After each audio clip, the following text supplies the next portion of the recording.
గురుగారు మొదటి ఉత్తరం చూద్దామండి. చంద్రమౌళి గారు చేగుంట నుంచి రాశారు. గోదానం చేయడానికి సరైన వ్యక్తి లేనప్పుడు పరిష్కారం ఏమిటి తెలియచేయగలరు అని అడుగుతున్నారు. ఒకటమ్మా, సరైన వ్యక్తి లేడు అనే మాట సరికాదు. మనసుంటే మార్గం ఉంటుంది అని తెలుగులో ఒక సామెత ఉంది, సంస్కృతంలో కూడా ఉంది, దాన్నే తెలుగు చేశారు. ఈవేళ చాలా చాలా దేవాలయాల్లో గోసేవ ప్రత్యేకంగా చేయబడుతుంది. హైదరాబాద్కి దగ్గర అయితే యాదగిరిగుట్టలో, మిగిలినటువంటి చోట్లలో ఏ గోశాలలు అయితే ఉంటాయో, ఆవుల్ని పెంచేటటువంటి వాళ్ళు ఉంటారో, వాళ్ళు పాలు పితికిన తర్వాత దాని ద్వారా వచ్చేటటువంటి వెన్నని కానీ నేతిని కానీ అమ్మడం గిమ్మడం ఏవో మామూలుగా చేసే విధానాలు ఉంటాయి వీటిని పెంచడం కోసమే. ఏ దేవస్థానాలు అయితే ఉంటాయో, వేద పాఠశాలలు ఉంటాయో, అక్కడ ఆ గోవు ద్వారా వచ్చేటటువంటి ఏ పాలు ఉంటాయో, దానికి సంబంధించిన ఉత్పత్తులు ఉంటాయో, వాటినన్నింటినీ వేదం చదువుకునే విద్యార్థులకి మాత్రమే ఉపయోగిస్తారు. ఇక్కడ దేవాలయాల్లో ఆ వచ్చేటటువంటి పాలతో నిత్యాభిషేకాన్ని దేవుడికి చేస్తారు. నిత్యాభిషేకం ఉదయం జరుగుతుంది, కొన్ని కొన్ని సందర్భాల్లో సాయంకాలం జరుగుతుంది. జరిగేటటువంటి ఆ ఆలయంలో ఉండే ఎంతమంది దేవతలు ఉంటారో అందరికీ అభిషేకం జరుగుతుంది. ఆ పాలని మిగిలినటువంటి చోట్లలో కొన్ని చోట్ల జరిగే విధంగా దుర్వినియోగం చేసే విధానం ఉండదు. మేము 50 ఆవుల్ని మాత్రమే పోషించగలం అని ఏ దేవస్థానం ఉందో. ఎన్ని ఆవులు ఆరోగ్యకరంగా ఆరోగ్యవంతంగా ఉంటాయో అన్నిటినీ తీసుకుంటాయి. అంతేకాక ఆవుకి ఏదైనా అనారోగ్యం కానీ కలిగిందే అంటే వెంటనే దానికి కావాల్సినటువంటి వైద్యుడిని సిద్ధంగా ఉంచుతాయి కూడా. ప్రతి దేవస్థానంలో కూడా ఈ వైద్యుడు సిద్ధంగా ఉంటాడు. వాళ్ళకి వెంటనే పిలుపు ద్వారా వచ్చేస్తాడు, దాన్ని చేయవలసింది చేస్తాడు. ఆవులో ఉన్న గొప్ప గుణం ఏంటంటే గో బ్రాహ్మణేభ్య ఎందుకు చేశారంటే, గోవు ఎక్కువగా తింటుంది, బ్రాహ్మణుడు కూడా భోజన ప్రియుడు, వీడు ఎక్కువ తింటాడు. ఈ రెంటికి సంబంధించినటువంటి ఖర్చు హెచ్చు అవుతూ ఉంటుంది. పూర్వం రోజుల్లో బ్రాహ్మణులందరూ కూడా నేతికి అమ్మేసుకునే వాళ్ళేగా పొలాలన్నీ కూడా. ఇక్కడ ఈ గోవుకి బాగా ఖర్చు అవుతుంది. ఖర్చుని భరించగలిగినటువంటి వాడు ఎవరంటే దేవుడు. భరించేలా చేయగలుగుతున్న వాళ్ళు ఎవరంటే మనం విరాళాలు వేయటం బట్టే జరుగుతుంది. తిరుపతిలో కానీ, సింహాచలంలో కానీ, ద్వారకా తిరుమల పశ్చిమ గోదావరి జిల్లాలో చిన్న తిరుపతి ఉంటారు. కానీ మీరు ఆలోచించుకోండి, కళాశాల అన్ని చోట్ల దేవాలయాల్లో ప్రతి చోట గోశాల ఉంటుంది. ఇన్ని ఆవులు మాత్రమే అనేది ఉండదు. కొన్ని మఠాల్లో కూడా ప్రత్యేకంగా గోశాలలు ఉంటాయి. చాలా చక్కగా ఉంటుంది. అలాగే మనకి కాకినాడ దగ్గర చిన్న ఊరు ఒకటి ఉంది. అక్కడ ప్రత్యేకమైన రమణాశ్రమం ఒకటి కట్టారు. ఆ రమణాశ్రమానికి కానీ వెళ్ళినట్లయితే అక్కడ కూడా గోవులు చాలా బాగా ఉంటాయి. అన్నదమ్ములు ఇద్దరు, ఆ ఇద్దరు కలిసి పెద్దగా చేయాలని అనుకున్నారు. చాలా అద్భుతంగా జరుగుతుంది ఆ ఆశ్రమం. అంచే చెప్పొచ్చేది ఏమిటంటే, గోశాలలో ఏవైతే ఆవులు ఉంటాయో అక్కడికి పంపించేసినట్టయితే వ్యక్తి దొరకలేదు అని అనుకోవాల్సిన అవసరం లేదు. రెండోది, నిజంగా కూడా వాళ్ళని తప్పు పట్టాల్సిన అవసరం లేదు ఆ బ్రాహ్మణోత్తమని. ఎందుకని, ఆయన గోవుని తీసుకెళ్ళాడు, వీళ్ళు ఏదో ఇచ్చారు కదా అని. దానికి అయ్యేటటువంటి ఖర్చు నెలకి 7,000 రూపాయలు అవుతుంది మేడం. ఈయనకు వచ్చేటటువంటి ఆదాయం ఎంత? 7,000 రూపాయలు పెట్టి దాన్ని పోషించేటటువంటి విధానం ఎంత కష్టం. 2, గోవుకి కావాల్సిన మొత్తం పరిచర్య చేయడం ఇంకా కష్టం. దానికోసం మనిషిని పెట్టాలి. ఇవాళ 10-15 వేల రూపాయలు ఇస్తే ఎవడు లేడు. అంటే 22,000 ఒక్కో గోవుకి అవుతూ ఉంటే ఆయన ఈ దానాన్ని తీసుకున్నటువంటిది పుణ్యానిగా పాపానిగా అంటే ఆయన ఉద్దేశంలో వేరుగానే ఉంటుంది. కష్టం. అంచేత ఖచ్చితంగా గోశాల ఏ దేవస్థానంలో ఉందో అక్కడ ఇవ్వడం చాలా మంచిది అని నా ఖచ్చితమైనటువంటి అభిప్రాయం, ఆలోచన. చాలామంది అర్చకులు, పురోహితులు గోదానాన్ని తీసుకోవడం, ఏదో దాన్ని ఆశించి 5,000 ఎంతో దక్షిణిస్తారని తీసుకోవడం, వాటిని పోషించలేక ఎవరో ఒకరికి మామూలుగా ఏమంటే మీరు పోషించండి అని అనడం, వాళ్ళకి నానా తిప్పలు పెట్టేస్తారు. ఆ గోవుని చాలా యాతన పెడుతూ ఉంటారు, సరిగా పెట్టకపోతుంటారు, సరిగా భోజనం పెట్టడం, దానికి కావాల్సిన మేతా గీత పెట్టడం ఉండదు, ఏదో పెడుతూ ఉంటారు. అలా చేయడానికి హింసించడం కదా అదంతా. పైగా దానం తీసుకున్న ఈయన పోషించడం లేదు, ఎవరికో ఇస్తే వాడు సరిగా పోషించట్లేదు. ఆ ఆవు పడేటటువంటి మానసిక హింసకి ఈ ఇద్దరు కారణమవుతారు కదా. అంచేత నన్ను అడిగితే బ్రాహ్మణోత్తములు నిజంగా ఇంట్లో పెంచేటటువంటి వాళ్ళు కొందరు లేకుండా లేరు. ఆ ఉన్నటువంటి వాళ్ళకి మీరు అమ్మడానికి వీల్లేదు అని చెప్పి ఖచ్చితంగా వాక్ దానాన్ని తీసుకుని అలా ఇవ్వడం లేని పక్షంలో ముఖ్యంగా అన్నిటికంటే గొప్పది దేవాలయాలకి మాత్రమే స్వయంగా తీసుకువెళ్ళినట్టయితే మనం దేవుని దర్శించినప్పుడల్లా నేను ఇచ్చుకున్నటువంటి గో సమర్పించుకున్న గో అని హాయిగా చేస్తారు. ఇప్పటికీ కర్ణాటకలో ఒక ఇంటికి నేను వెళ్ళినప్పుడు పిల్లలందరూ కూడా బడికి వెళ్ళే సందర్భంలో ఆ ఆవు గిట్టలకి నారింటికి కూడా దండం పెట్టుకుని వెళ్తారు. వచ్చిన తర్వాత ఆవు గిట్టలకి దండం పెట్టుకుని లోపలికి వెళ్తున్నారు. ఎంత ముచ్చటగా ఉందో. దాదాపు 10-15 ఇళ్లలో నేను చూశాను అలాగా. అది నేర్చుకున్నట్లు అవుతుంది. గురుగారు మరో ఉత్తరం చూద్దామండి. నరసింహారావు గారు ఘంటసాల నుంచి రాస్తున్నారు. ఆలయ ధ్వజస్తంభం కోసం కలపను ఉపయోగించాలా లేక రాతి స్తంభాన్ని ఉపయోగించవచ్చునా తెలియచేయగలరు అని అడుగుతున్నారు. ఏదైతే ధ్వజం ఉంటుందో ఆ ధ్వజం ఈ శిరస్సు కంటే కిందిగా అలా ఉండేటటువంటి వెన్నెముకతో సమానం. శిఖర ఉచ్యతే, శిరస్సుని ఆలయ శిఖరంతో పోలుస్తారు. ఆలయ శిరస్సు ఏదైతే ఉందో శిఖరం, ఆ ఎత్తు ఎంత ఉందో ఆ ఎత్తుని బట్టి ఎదురుగా ఉండే ధ్వజస్తంభపు లెక్క ఉంటుంది. ఎప్పుడైతే వెన్నెముకున్నటువంటి మనిషి ఉన్నాడో ఆ మనిషికి కొంతకాలం అయిన తర్వాత ఎలా చెదపట్టడం, ఆ కలపకుంటుందో అలా కొద్దిగా ఇది శిథిలమవుతూ ఉండడం, కొద్దిగా ఇబ్బందులకి గురవుతూ ఉండడం, అలా ఎలా ఉంటుందో అలాగే ధ్వజస్తంభానికి కూడా అలా ఉండాలి. ఓ మంచి కాంక్రీట్ స్తంభాన్ని అక్కడ వేసేస్తే అది ఉందనేటటువంటి అభిప్రాయం అయితే వస్తుంది, కానీ అది సరికాదు. ఖచ్చితంగా కలపతో ఏర్పాటు చేసిందే ఉండాలి. ఆ కలప కూడా ప్రత్యేకమైన జాతుల్ని నిర్ణయించి చెప్పారు వాళ్ళు. మద్ది, మినుమద్ది అంటే ఎంత వర్షం వచ్చినా కూడా ఏమాత్రం పాడు కాకుండా ఉండేటటువంటి అన్నమాట. పైగా చెట్టుకి సంబంధించిన మానుకి సుడి అని ఒకటి ఉంటుంది. అంటే పైకి ఇలా చిన్నగా గుండ్రంగా గీత గీసినట్టు ఉంటుంది, కానీ టక్కన విరిగిపోయేటటువంటి తనం ఒకటి ఉంటుంది. అంచేతనే బాగా తెలుసున్నటువంటి వాడు కలప గురించి బాగా ఎరుగున్నటువంటి వ్యక్తిని మాత్రమే తీసుకుని వెళ్ళి అతడితో మాత్రమే ఆ కలపను ప్రత్యేకంగా ఎంచుకుని తెస్తారు. నిజంగా పురి, అది పూరి కాదు, పురి జగన్నాథ క్షేత్రం ప్రతి సంవత్సరము కూడా చాలా జాగ్రత్తగా ఒక్కొక్క దాన్ని తీసుకొస్తారు వాళ్ళు. ఇప్పుడు ఉత్తరాంధ్రలో సోంపేట అని ప్రత్యేకమైనటువంటి ప్రదేశం, చాలా గొప్ప దైవభక్తులు అందరూ ఉన్నారు అక్కడ. వాళ్ళు సత్యనారాయణ స్వామి ఆలయాన్ని చాలా గొప్పగా ప్రతిష్ఠ చేద్దామని అనుకుంటున్నారు. దాదాపు 4 కోట్ల రూపాయలు ఖర్చు పెట్టి చేశారు. చాలా గొప్పగా అది ఆలయం ఇంకా ప్రతిష్ఠ కాబోతుంది. వాళ్ళు కలప కోసమని చాలా చోట్ల తిరిగి మనం తెచ్చుకున్నారు కలపని ధ్వజస్తంభం కోసం.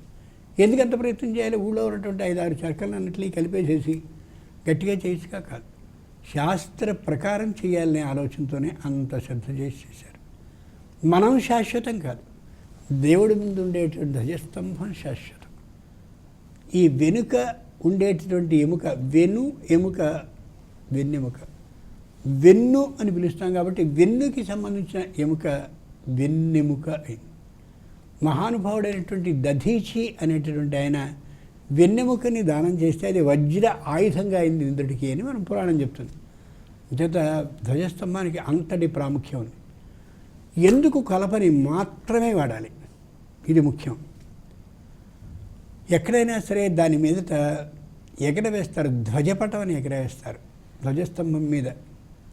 ఆ ఎగురుతూ ఉండేటువంటి ధ్వజస్తంభాన్ని చూసి ఆకాశంలో ఎగిరేటటువంటి యక్ష, కిన్నర, కింపురుష, గంధర్వ, విహంగ, నాగ, రాక్షసులు అందరూ కూడా ఏమిటి ఇక్కడ ఏదో ఎగురుతుంది, ఆ కింద దేవుడికి ఏదో చేస్తున్నారన్నమాట ఉత్సవం అని చెప్పి అక్కడ గమనించుకుని ఆ గమనించినటువంటి ధ్వజపటం కారణంగా ఆ ధ్వజస్తంభం ద్వారానే దిగి స్వామిని చూసుకుని దర్శించి ఓహో ఫలానా రోజున జరుగుతుందా అని చెప్పి అనుకుని వెళ్తారు. అంత గొప్ప విధానం ఉండేది ధ్వజస్తంభానికి. అంచేత అంత జాగ్రత్తగాను సోంపేటలో వాళ్ళు తీసుకొచ్చి చేశారు అంటే ఇదే కారణం. అలా ఏ దేవాలయంలో అంతే. అంతటి ముఖ్యమైనటువంటి ధ్వజాన్ని ఓ రాతితో చేస్తే దాంట్లోకి భగవంతుడు దిగుతాడు అని మాత్రం శాస్త్రం చెప్పరా. చేత కలపతో చేసింది మాత్రమే. ఒకసారి శ్రీ వెంకటేశ్వర స్వామి ఆలయం తిరుమలలో కూడా ఆ ఉండేటటువంటి పెద్దదైన లోపలుండే చెక్క ఇబ్బందికి గురై చెదలు బట్టి శిథిలమైపోయి పడిపోతుంది అన్నటువంటి సందర్భంలో ఆ రోజులో పివిఆర్కే ప్రసాద్ గారు ఉండేవారు. వెంటనే దానికి సంబంధించిన ఏర్పాట్లన్నీ చేసి వేరే తీసుకొచ్చి పెట్టారు. అంచేత కలపతో ఉన్నది మాత్రమే శ్రేష్టం, రాతితో ఉన్నది కాదు. దొరకని పక్షంలో ఇది చేస్తున్నారు, చేసినందుకు సంతోషించాలి. ఇంతటి దేవాలయ విధానాన్ని జాగ్రత్తగా పాటిస్తున్నందుకు సంతోషించాలి. కానీ అది శ్రేష్టం, ఇది ద్వితీయ పక్షం, అర్థం చేసుకోగలగాలి. వీళ్ళని మనం నిందించడలా, రాతితో చేయబడ్డటువంటి దాన్ని చేసినందుకు నిందించడలా. కాబట్టి అది దొరికితే ఇంకా బాగుంటుంది కదా అనే విశేషాన్ని మనం తెలియజేస్తున్నాం అంతే. గురుగారు మరో ఉత్తరం చూద్దామండి. రాహుల్ శర్మ గారు కర్నూలు నుంచి రాస్తున్నారు. పెళ్లి పత్రికలో ప్రధానంగా ఉండాల్సిన అంశాలేమిటి తెలియచేయగలరు అని అడుగుతున్నారు. పెళ్లి పత్రికలో భార్యాభర్తలు ఒకటి కదా, అంచేతనే వధూవరవు అంటారు సంస్కృతంలో. నేను ఆ కింద మళ్ళీ భార్య పేరు, మీ ఇద్దరం పిలుస్తున్నాం. మీ ఇద్దరూ వేరువేరుగా కాదు, మీ ఇద్దరూ ఒకటి. అంచేతనే పూర్వం రోజుల్లో మేము పిలుస్తున్నాం అని చెప్పి ఏదో ఫలానా పేరు ఆవిడ పేరు కలిపి మామూలుగా రాస్తూ మధ్యలో కామా పెట్టేవారు కాదు. కామా పెడితే మళ్ళీ వేరే ఎంట్రీగానే లెక్క వస్తుంది. చేత పిలువబడేటటువంటి పెళ్లి పత్రిక ఏదైతే ఉందో, పిలుస్తున్నటువంటి పత్రికని పంపించేప్పుడు వీళ్ళిద్దరిని ఒక పేరుగా వేసి దంపతి అని పెడతారు. గౌరీ శంకర దంపతి. గౌరీ అనే నా భార్య, శంకరుడు అనే పేరు కలిగిన నేను, కలిపి గౌరీ శంకర దంపతి అంతే. రెండు, పెళ్లి పత్రికని మొట్టమొదటి పత్రికని ఎక్కడైనా ఎవరైనా సరే అన్యోన్యంగా కనిపిస్తే వాళ్ళని పార్వతీ పరమేశ్వరులా ఉన్నారండి అంటారు. ఇంకేత మొట్టమొదటి పట్టుకెళ్ళి పత్రికని ఇవ్వవలసింది ఎవరికంటే గౌరీ దేవాలయంలో ఆవిడికి ఇవ్వాలి. అంటే శంకరుడు లేని ఆలయం అని కాదు, అమ్మవారికి సమర్పించాలి. ఆవిడెప్పుడు మంగళసూత్రంబుని ఎంత మది నమ్మినదో, తాగవయ్యా విషయాన్ని, నాకేం పర్వాలేదు అని చెప్పి ధైర్యాన్ని భర్తకి చెప్పి కాలకూట విషయాన్ని మింగింపజేసి సంతానాన్ని రక్షించింది ఆవిడ. నిజంగా భార్య లక్షణం ఏంటంటే భర్తని జాగ్రత్తగా రక్షించుతూ ఉండడం, సంతానాన్ని జాగ్రత్తగా చూసుకుంటూ ఉండడం. ఈ రెండు ఉంటే అంతకంటే కావాల్సిందే ఉంది. అంచేత మొదటి పత్రికని అమ్మవారి ఆలయాన్ని సమర్పించాలి. అమ్మవారి అక్షతలు కుంకుమ పసుపు అన్నీ వేసి ఇచ్చిన తర్వాత పక్కనే ఆయన ఉంటాడు కదా, ఆవిడ అనుమతి ఇచ్చిందయా ఇది చేసుకుంటాను పెళ్ళిని, ఎంత మంచి మాట అది. అది గమనించుకోగలగాలి. ప్రతి చోట దిక్కువాళ్ళు ఇంగ్లీష్ రాసుకుంటూనే ఉన్నాక సంప్రదాయబద్ధంగా మన హైందవ పద్ధతి ప్రకారం చేస్తున్నటువంటి దాంట్లో ఎందుకు ఆ కొత్త భాష అంతా రాయడం? బాగా గమనించి చూడండి. ఎక్కడో రాష్ట్రానికి సంబంధించినటువంటి వాడు హిందీ సంబంధించినటువంటి భాష మాత్రమే వచ్చినటువంటి వాడు తెలుగు ప్రాంతంలో వచ్చి అమోఘమైన వ్యాపారాన్ని చేస్తున్నాడు, మనకంటే ఎక్కువ సంపాదించి మేడలు గేడలు దరిటేస్తున్నాడు. నువ్వు వెళ్ళి అక్కడ ఏమన్నా చేయి, అసలు సాగదు. వాళ్ళ భాషలోనే మనం మాట్లాడుతూ వాళ్ళలోనే ఒదిగిపోతూ మనం చేసుకుంటున్నాం. వాళ్ళకున్న కట్టుబడి మనకి ఎందుకు ఉండకూడదు? నేను నా తెలుగు ప్రాంతంలో నేను ఉన్నాను కాబట్టి నా తెలుగు ప్రాంతానికి సంబంధించిందే వేస్తాను. ఇంగ్లీష్లో పిలవతారా? చక్కగా తెలుగులోనే. ఒకప్పుడు సంస్కృతంలో పత్రికను వేసే విధానం ఉండేది. సరే పోనీ సంస్కృతం అందరికీ అర్థం కాదు, తెలుగు వరకు అర్థం అవుతుందిగా, ఎందుకు తెలుగులో వేయకూడదు? తెలుగులో శుభపత్రికను వేసి అమ్మవారికి స్వయంగా సమర్పించి ఆ తర్వాత అందరికీ తెలుగులోనే ఇచ్చినట్టయితే ఇది చూసి మరోడు చేస్తాడు కదా. అది ఆలోచించండి, ఎంత బాగా ఉంటుంది. ఇంగ్లీష్లో రాసేది కూడా సరిగా ఉండదు, లగ్నం అని రాస్తాడు. లగ్నం హెచ్చి అనవసరం, సీతా, ఆమె పేరు సీతా, ఎందుకు అలాగా? అంచేత నేను పెళ్లిలో చేయవలసిన పద్ధతులు ఏంటంటే శుభలేఖ దగ్గర నుండి కూడా సంపూర్ణమైనటువంటి ప్రాచీన పద్ధతి ప్రకారం ఒక్కరోజు కదా నువ్వు చేసేది. రెండు, పెళ్లిలో ప్యాంట్లతో కూర్చోవడం. ఆ ఒక్కరోజుకి పంచె కట్టుకుంటే ఏమవుతుంది? ఆ ఒక్కరోజుకి చక్కగా పైన ఉత్తరీయం వేసి కూర్చుంటే ఎలా ఉంటుంది? వాళ్ళిద్దరినీ చూడగానే మనకి ఏం కనిపించాలంటే లక్ష్మీ నారాయణుల్లా అనిపించాలి ఆ ఇద్దరిని. అంచేతనే నిత్య కళ్యాణం పచ్చతోరడం అని మాట ఉంటుంది. అంటే రోజు వెంకటేశ్వర స్వామి పెళ్లి చేసుకుంటూ ఉంటాడట. ఏమన్నా బాగుందా? ఇది అర్థం కానట్టు అర్థం. ఎక్కడ ఎప్పుడు ఏ ప్రదేశంలో ఏ కళ్యాణ వేదిక మీద పెళ్లి వేషంలో ఎవరు కనిపించినా వాడు శ్రీ వెంకటేశ్వరుడు నారాయణుడు. ఎక్కడ ఏ వేదిక మీద ఏ రోజున ఏ లగ్నంలో ఎక్కడ వివాహం ఏ అమ్మాయికి జరుగుతున్నా ఆవిడ లక్ష్మీదేవి. అంచేతనే లక్ష్మీనారాయణ స్వరూపాయవరాయ శ్రీ మహాలక్ష్మీ స్వరూపిణీం కన్యాం. అందుకనే వాళ్ళిద్దరికీ మాత్రమే బుగ్గ చుక్క పెడతారు. బుగ్గను చుక్క పెట్టేది ఏంటంటే కారణం వాళ్ళిద్దరూ వీళ్ళే వధువులని తెలియడానికి. పెళ్ళికి వెళ్ళిన తర్వాత ఏమంటే పెళ్లి కొడుకు ఎక్కడున్నారు అని ఏ బుద్ధి లేని వాడు అడగడం. ఆ బొగ్గ చొక్క చూసుకుని వాళ్ళిద్దరూ అంటారు. అంచేత గమనించాల్సింది ఏంటంటే నిత్య కళ్యాణం పత్రాలు ఉంటే ఎక్కడ పెళ్లి జరిగినా వాళ్ళే ఉంటారు. ఇంత గొప్పగా జరుగుతూ ఉంటే ఆయన పసుపు బట్టలతో శ్రీ మహావిష్ణువు పీతం అంబరం యశసః అంత చక్కనైన పసుపు పచ్చని పట్టుబట్టలతో ఉంటే ఆవిడ అలాగే ఉంటే ఆ ఇద్దరిని చూడగానే అబ్బాయి ఎంత బాగున్నారండి అనేలా ఉండాలి. ఆయన కోటు వేసుకుని వీళ్ళు కోటు వేసుకుని అంటే యజ్ఞోపేతాన్ని వేయనా అయితే దాని మీదే వేసేయండి. యజ్ఞోపేతం దాని మీద వేయటేమిటి? మనం చెప్పకపోవడం తప్పు, ప్రేక్షకులు విని ఆచరించకపోవడం తప్పు. అంచేది చెప్తాం. మనం నచ్చకపోతే మీ ఇష్టం. అది చెప్పేది మాత్రం చెప్పి తీరుతాం. అది ఇక్కడ విశేషం. గురుగారు, పురాణేతిహాసాలు చదవకపోవడం వల్ల కావచ్చు, లేకపోతే పెద్దవారు దగ్గర లేకపోవడం వల్ల కావచ్చు, ప్రతి ఒక్క పనిని యాంత్రికంగా చేయడం మనం చూస్తున్నాం ఈ మధ్యకాలంలో. కాబట్టి ఆ పని వెనకాల ఇంత అర్థం ఉందని తెలుసుకుని ఓహో ఇంత అర్థం ఉందా అని చెప్పి శ్రద్ధ పెట్టి పని చేసినట్టయితే వారికి ఫలితం వస్తుంది అని తెలియజేస్తూ, అదేవిధంగా శాస్త్రవచనాన్ని కూడా చాలా చక్కగా మాకు అందరికీ కూడా తెలియజేశారు. ధన్యవాదాలు గురుగారు. ఇది ఈనాటి ధర్మ సందేహాలు కార్యక్రమం.